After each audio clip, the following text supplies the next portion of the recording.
Le blé aura été particulièrement malmené par la météo en cette année 2016. Après les pluies diluviennes intervenues au moment de la floraison et les épisodes orageux et venteux par endroits en cours de culture, l'eau s'invite à nouveau en cette période cruciale des moissons. Les entrepreneurs de travaux agricoles du département sont sous pression, comme à Queutzing où le maire du village doit moissonner quelques 150 hectares de blé. Bon, moi je vais pas trop loin, sur un secteur de 10 km on va dire en rayon autour quoi.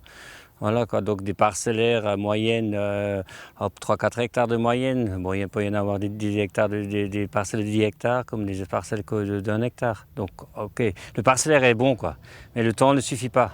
On est dans un système toujours de plus en plus vite, donc tout le monde va avoir fini avant d'avoir commencé, quoi, tout simplement. Quoi.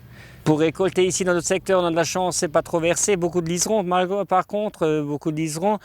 Mais bon, après au niveau, par contre, le rendement n'est pas bon du tout. Bon, le moins bon c'est 36 quintaux, le meilleur pour l'instant c'était hier à 70 quintaux à peu près. Quoi. Les meilleurs, après c'est effectivement sur des limons un petit peu en hauteur, des sèches, des parcelles drainées, disons sur Sirens par exemple, dans du tout venant, ça aussi fait un meilleur rendement parce que je pense que ça filtrait plus. Sûr, ils veulent de la pluie pour jeudi soir, donc je ne sais pas si ça va me suffire. De toute façon, c'est impossible de faucher autant d'hectares.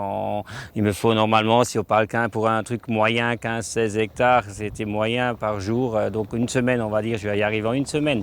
Mais bon, voilà, mais ça ne me suffira pas. Quoi. Je ne pense pas, moi, qu'il ne pleuve pas. Quoi. L'un de ses deux fils, en vacances en ce moment, l'aide à moissonner. Mais quand on lui pose la question de la relève, il exprime son pessimisme. Il ne souhaiterait pas qu'un de ses enfants reprenne l'affaire, ou du moins il ne lui conseillerait pas de ne faire que ça. La proximité de la Suisse, avec sa promesse de salaire intéressant, n'est pas étrangère à la réflexion. Compliqué, oui. Bon, on n'a même pas trop envie d'en parler. C'est tellement la misère, c'est une catastrophe. Quoi. Économiquement, je ne pense pas qu'on sera obligé de prolonger dans la réserve de l'année dernière pour ceux qui en ont encore. Quoi. Donc, effectivement. Alors, c'est sûr, il y a deux mondes agricoles dans le secteur. Il y a un monde un petit peu plus réactif où moi aussi, personnellement, j'aurais pu y être. J'avais choisi à l'époque de ne pas le faire et de commencer à mon compte il y a 25 ans, en 90. Et en élevage, en entreprise, et voilà quoi. Mais après, effectivement, il y a quand même je veux dire, ça devient très dur, je veux dire, très très dur être agriculteur de nos jours, quoi. C'est même plus motivant, quoi.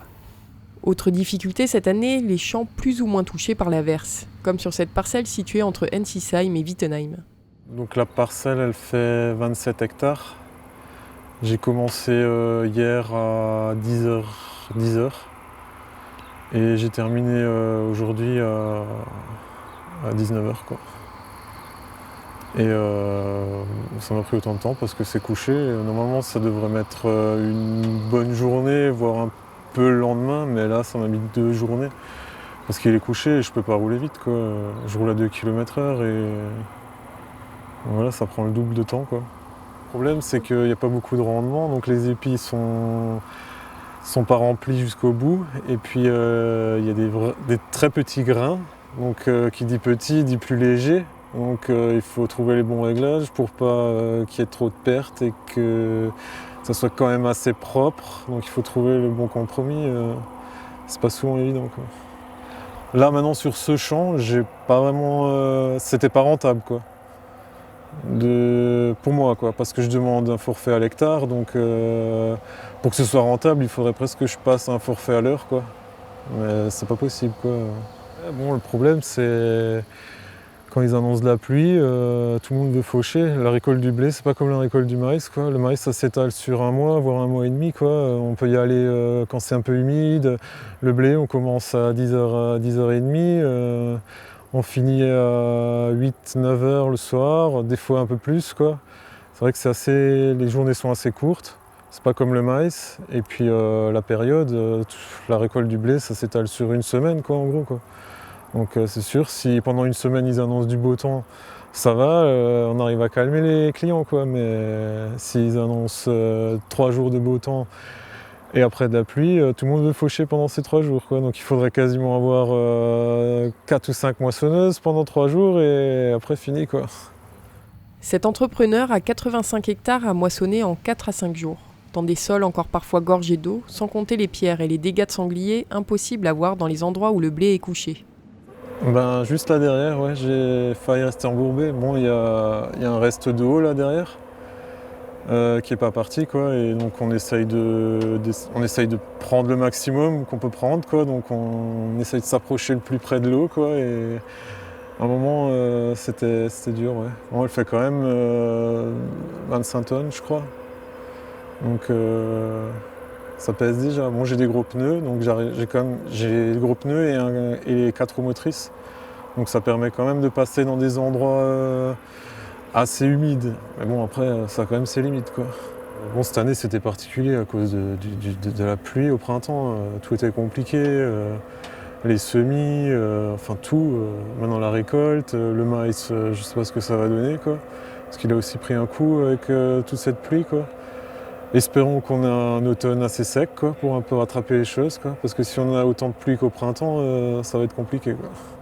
À une vingtaine de minutes de là, dans une parcelle de blé située entre Dessenheim et Obersassheim, tournait mardi 19 juillet une moissonneuse-batteuse presque de collection, une John Deere de 40 ans. Ici, il ne s'agit pas d'un entrepreneur, mais d'un agriculteur qui moissonne pour son compte, sans pression. C'est sûr, c'est moins rapide que les nouvelles moissonneuses, parce que déjà, elle fait que 4 mètres de large, ce qui n'est déjà pas mal. Mais bon, on n'arrive pas à avancer aussi rapidement qu'avec les nouvelles moissonneuses, qui sont beaucoup plus performantes. Pour faire à peu près moissonner 1 hectare, il faut compter 1 heure et quart à peu près, en gros.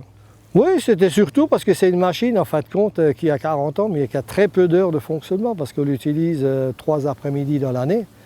Donc même si on calcule 8 heures sur une après-midi, ça fait 24 heures sur l'année, c'est pas énorme. Et on ne moissonne que le blé avec, pas le maïs. Si on fait le calcul, c'est 76, 77. Hein. Et donc c'est une John Deere 952. C'est sûr, il n'y a pas de climatisation dessus, hein, c'est climatisation naturelle. Disons, c'est une moissonneuse qui appartenait à mon père et qu'il avait acheté neuve à l'époque. Et en fin de compte, on l'a gardée parce que ça permet de moissonner nos 16 hectares de blé quand on veut. Surtout qu'on transforme le blé en farine par la suite avec un moulin à la meule de pierre. Cet agriculteur qui cultive 4 variétés différentes de blé, toutes panifiables supérieures, conserve 45 tonnes de grains dans des silos de stockage situés sur son exploitation et livre le reste à une coopérative. Il transforme son blé en farine qu'il revend en direct à des particuliers et des boulangers et en utilise une partie pour fabriquer des pâtes alimentaires maison.